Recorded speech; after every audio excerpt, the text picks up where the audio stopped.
Railway station पर चाय बेचने वाला बच्चा कैसे बना आईएएस? क्या रही होगी इसके संघर्ष की दास्तां? आज देश की सर्वप्रतिष्ठित प्रतियोगी परीक्षा संघ लोक सेवा आयोग के सिविल सेवा परीक्षा का अंतिम परिणाम घोषित हुआ, जिसमें अंकुर ठाकुर को पूरे देश में 70वीं रैंक हासिल हुई। शायद ये ऐसा पहला मौका है कि आईएएस का परिणाम आने पर कोटा में जश्न मनाया जा रहा हो, क्योंकि कोटा आईआईटी और नीट की तैयारी के लिए जाना जाता है। आईएएस जैसी परीक्षाओं की तैयारी के लिए दिल्ली का नाम लिया जाता है। जितनी मीडिया कवरेज अंकुर को 70वीं रैंक हासिल होने पर मिल रही है, उतनी तो आईएएस टॉपर को भी नहीं मिल रही। देश विदेश के अनेक पत्रकार अंकुर के इंटरव्यू के लिए आतुर थे। हर कोई उसके संघर्ष पर स्टोरी करने को बेचैन था। चारों तरफ उसके जोश, जज्बे और जुनून की चर्चा हो रही थी। सभी मीडिया हाउस के रिपोर्टरों के पास संपादकों का बार बार फोन आ रहा था कि अंकुर के संघर्ष पर सनसनीखेज स्टोरी बनाओ। टीआरपी के चक्कर में खबर को सनसनीखेज बनाकर परोसना मीडिया हाउस वालों की मजबूरी बन चुकी है। इसलिए अंकुर जहां रहता था, उसी प्लेटफॉर्म को बार बार दिखाकर मीडिया वाले कपोल कल्पित संघर्ष की दास्तां बनाकर प्रस्तुत करने में मशगूल थे। और कल तक जो दूसरे वेंडर ट्रेन में घुसने के लिए बिहारी से गाली गलौज, लड़ाई झगड़े, यहाँ तक कि कभी कभार मारपीट तक करने से बाज नहीं आते थे, वो सभी आज गर्व से उसे अपना छोटा भाई बता रहे थे। प्लेटफॉर्म पर अवैध रूप से चाय बेचने के बदले महीना वसूलने वाले पुलिसकर्मी, स्टेशन पर दादागिरी करने वाले छुटभैया माफिया, स्टेशन कर्मी सभी उसकी तारीफ के कसीदे पढ़ रहे थे। अरे हम तो पहिल से जानत रहिल कि वो बिहरिया बहुते तेज और होशियार हो। बेचारा मजबूरी में चाय बेचत रहिल। एक ना एक दिन बहुते आगे जाइस। इंसान कितने दोहरे चरित्र वाला होता है, इसका अंदाजा कोटा स्टेशन पर होने वाली चर्चा से लगाया जा सकता है। कल तक अंकुर को बिहरिया कहकर दुत्कारने वाले आज सगे संबंधी से भी अधिक हमदर्द बनने का प्रयास कर रहे थे। किसी ने कहा है, उगते सूरज को सभी नमस्कार करते हैं। रिपोर्टर्स जब भी अंकुर से सवाल करते तो वो एक ही जवाब देता, जो भी मेहनत और संघर्ष करता है उसे सफलता जरूर मिलेगी। कोशिश और परिश्रम कभी बेकार नहीं जाते हैं। एक महिला रिपोर्टर ने जब बहुत जिद की तो उसने एक कविता गुनगुना दी। क्यों मढ़ता है दोष दूसरों पर, तेरी मंजिल तेरी सोच पर निर्भर है।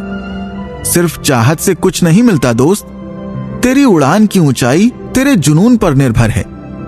मुमकिन है हर सपना तेरा, तेरा इकबाल तेरी कोशिश पे निर्भर है। क्यों होता है निराश असफलताओं से, तेरा मुकाम तेरे हौसले पर निर्भर है। मिलेगी जहान की हर आरज़ू तुझे, तेरी हदें तेरी ख्वाहिशों पर निर्भर है। मैं अपना कैमरा और माइक बैग में रखकर पास के स्टॉल से एक कोल्ड ड्रिंक की बोतल और चिप्स का पैकेट लेकर आम आदमी की तरह अंकुर की बेंच पर बैठ गया। चिप्स का पैकेट फाड़ते हुए मैंने अंकुर को चिप्स ऑफर किया। नो थैंक्स कहकर उसने मना कर दिया। भाईजान, इसमें मैंने कुछ मिलाया नहीं है, हंसते हुए मैंने कहा।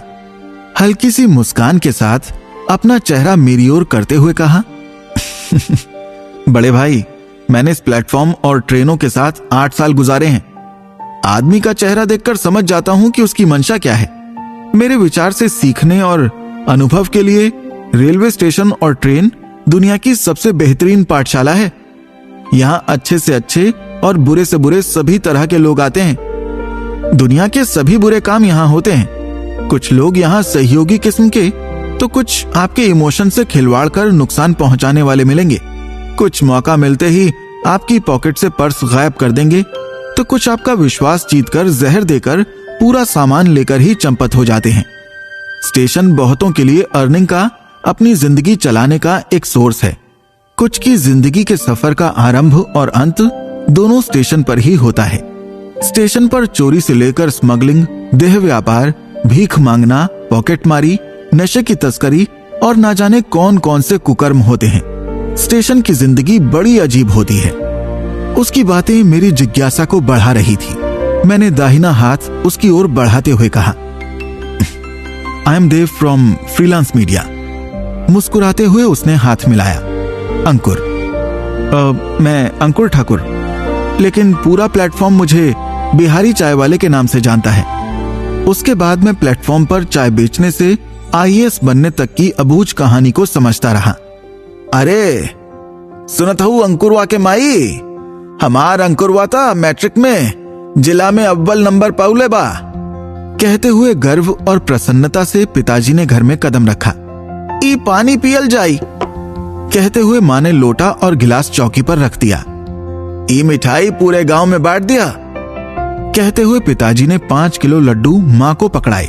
खुशी के इस मौके पर गांव के मंदिर में जाकर माँ ने लड्डू चढ़ाए और पूरे गांव में मेरी सफलता का गुणगान करते हुए मिठाई बांटी। उसी रात माताजी और पिताजी मुझे आईआईटी की तैयारी के लिए पटना या कोटा भेजने पर विचार करने लगे।